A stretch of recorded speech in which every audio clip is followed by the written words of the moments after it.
Okay, hey guys. I'm doing a video today, just a quick opinionated video about Star Wars. Um, and I've been seeing things that I didn't quite understand. Excuse me, past tense, did not understand until now, I think. Um, and that it's probably no secret to everybody out there that a lot of people hate the sequels, which is surprising to me considering I don't know if they're the best films, but they're no prequels. They're not that bad. And, well, of course, those people will probably get really mad at me because I called the prequels bad, but they are bad. Prequels are awful films, except for the third one, which is, I mean, it's a film. That's about as nice a thing I can say about it. And it is very memeable. I guess another compliment. But anyways, I have some thoughts about why fans hate the sequels so much, beyond any other reasonable explanation that I could come up with. Well, first, there's actually two things. First thing is they're confusing hate for Disney for hate that anything Disney produces, right? I think that might be part of it. Don't get me wrong, I also hate Disney like a lot because their ethics suck massive dong. They treat their employees like shit. They have violated all sorts of antitrust laws. If you were to look, if someone were to make a map of all the news channels and media channels that Disney owns throughout the country, I think it would scare quite a few people, myself included. Um, you know, but yeah, they're not a good company. But you know, I still think that the new Star Wars films are good films. Um, But anyway, so why do I think that, and why do I think fans hate those films so much? Because I mean, obviously, you have the right to dislike any film that you damn well please. But it's been getting on my nerves because people have been sort of saying it in situations where it is entirely not necessary. But anyway, let's get right into it. I think Disney used pretty much the same method of making the new Star Wars films as they did the Marvel films, aside from storyboarding. So, Star Wars famously is a series that George Lucas wrote in advance. Like he planned out. He had a sort of a plan of the first three films. Star Wars, Empire Strikes Back, and Return of the Jedi. And then he also had a storyboard for the prequel trilogy. Prequel trilogy sucked, but he did that. He kind of planned them all at once, and he had sort of that idea for down the road. Disney didn't do that. They took a different approach where they wrote one of them at a time, which I think that had a hand in souring people to the sequels. Um, but anyways, the Marvel films took a very similar approach. Aside from the Marvel films, they did a little bit more storyboarding in advance because they had the same people usually at the top. With the Star Wars sequels, it would J.J. Abrams made a film, Force Awakens, which I think is probably the best one of the trilogy. And then it changed hands to Rian Johnson, who made The Last Jedi, and then it changed hands back to J.J. Abrams, who made Rise of Skywalker. Anyways, in both cases, Marvel and Star Wars, writers were drawing from other already existing media of their respective franchises and patching them together to tell a new story. New, but you know what I mean. So because there are a lot of Star Wars comics, just like there's a lot of Marvel comics, and The Rise of Skywalker was created with a lot of elements from comics like Dark Empire, one of the more popular Star Wars comic books. Just like Infinity War was created with a lot of elements from the Infinity Gauntlet comic. I have read Infinity Gauntlet. There's quite a few things in Infinity War that is taken from that, not the least of which being Thanos and his obsession with, space-time bending jewelry. Um, and, Rise of Skywalker, same kind of thing. I've read, I used to have this big Star Wars book of Legends. It still might be around here somewhere, but in that book, it was from like 2005 or 6. It talked about force healing. It talked about Palpatine making clones of himself. It talked about Luke being tempted by the dark side and even giving into some of his dark side feelings. all of that stuff is sort of present in the new trilogy. So the writers did their homework.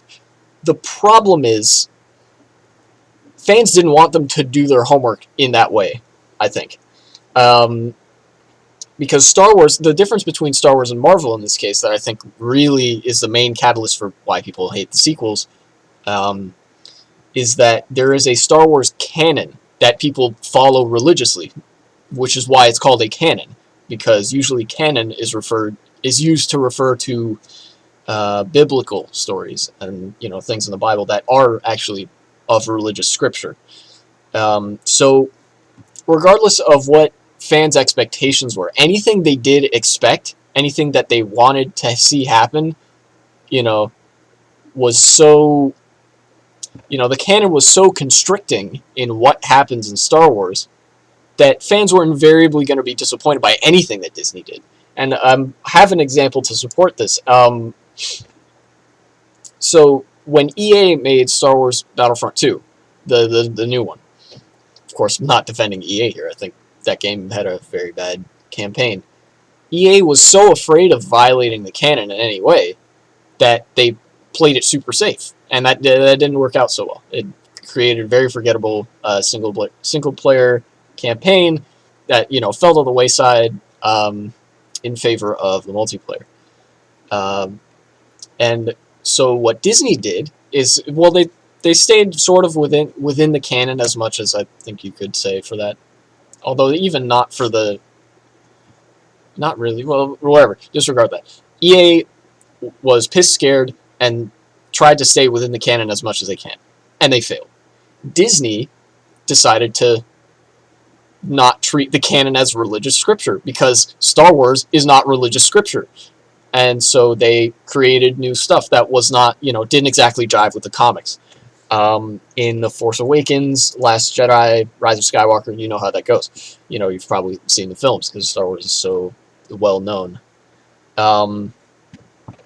And so fans hate both of them because they are the two ends of that continuum. Now, in this continuum, there's no center. There's no center to this continuum because of the extreme grip of the canon on Star Wars. And which is why I've kind of tried to ignore any Star Wars, anything that's not like the films or a comic that isn't necessarily related to anything. Or, the shows. Like, everybody's got their head canon. I don't consider anything in the prequels to be canon. My head canon starts at A New Hope, at Star Wars, and then it goes on. But I still love watching the prequels, if only to shit on them. I love the Clone Wars because I think that's a genuinely awesome show. I would recommend you watch it. But I don't pay attention to the canon, like the real canon, because that sort of violates the purpose of Star Wars, which is it's a fun story. Star Wars was created a new genre. It was not meant to be this sort of, this is the true meaning of it. I mean, there might be some things that it's, oh, this is the meaning of this and this, and, people, I don't know. Anyway, I should stop digressing. Anyway, so the canon is what I think is what's up with the new trilogies, because it treats the canon pretty much how I treat the canon. It's just sort of a loose perception that the fan base has. But then Marvel, to juxtapose this to Marvel, Marvel does not have a canon. Marvel has hundreds, maybe even thousands, I don't know, I haven't read the comics in a little while, of alternate Earths for the writers to play around with. For example, the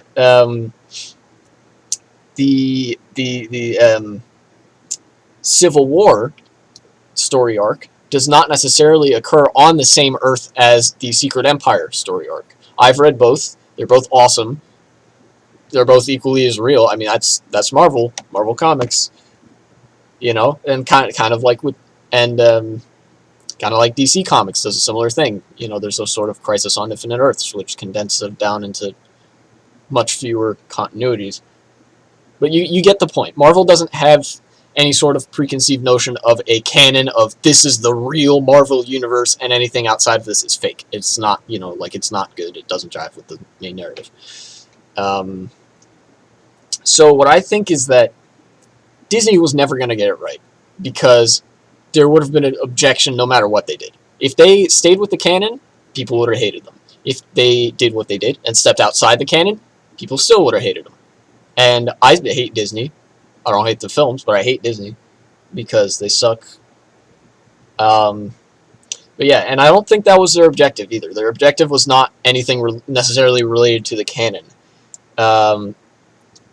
Especially given that Force Awakens was very obviously a reboot, a sort of remake of New Hope. It was supposed to reintroduce Star Wars to younger kids, the next generation of kids. I'm 19 now. I grew up in the early 2000s. I guess I grew up with the prequels, although I really didn't. We didn't have those till later. I watched the original trilogy, but I grew up in that in that era. So now they're little kids. Maybe they're too young to watch the prequels because there's literally scenes of genocide in those films. So Disney's like, well, we're making this new Star Wars film, and they made it so that kids could watch it. It's like, oh, it's it's war of the stars. It's war in space. Pretty much how A New Hope goes. There's the First Order, which is like the Empire. There's the fascists, blatantly obvious bad guy. And then there's the Resistance. They're the tough as nails, relatable characters. They're the good guys. They like democracy. A very easy narrative. So the first movie was never supposed to be anything like. It wasn't supposed to break all the new ground and anything. It was supposed to reintroduce you to Star Wars because it had been so long since there was the last Star Wars film, and I think it succeeded in doing that. It definitely succeeded, and I don't think it's a coincidence that everybody in the theater loved it, and then it was only a few months later that people cropped up saying that the film sucked. I don't think anybody on release day of that film said the film sucks, because that's not really conceivable to me. It's Star Wars. But anyways, yeah. So that was, I think that was an intended goal, was to reintroduce Star Wars and give new movies for a new generation. And that's probably, if it weren't for the fact that there was a canon of Star Wars and there was a perception that there's real Star Wars and then there's fake Star Wars, or there's the good and bad Star Wars, if there wasn't that perception of a main line that you weren't supposed to deviate from, I don't think people would hate the sequels, like, at all. Like again, like I said, the Marvel comics don't have a straight line. It's not a single story. The MCU is a little bit more of that, but I have a feeling it's going to diverge pretty soon because of things like Doctor Strange, upcoming film, the Multiverse of Madness, I think it's called. Yeah, I guess let me know what you thought. I'm expecting a lot of dislikes on this video if anybody does watch it, because I'm aware that the Star Wars fan base probably hates my guts for my opinions. But hey, that's your right.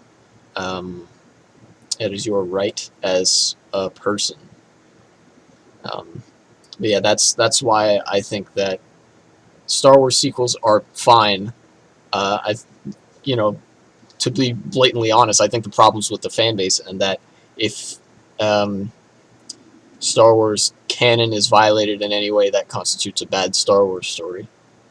Because I just watched the films, and the shows, but I haven't read that many Star Wars comics. I've read a few of them. I wasn't terribly impressed. I didn't think it was very Star Wars-esque. Wasn't a whole lot of Star Wars stuff happening, and I also think that Star Wars is something that you sort of have to enjoy in motion. Again, to each their own.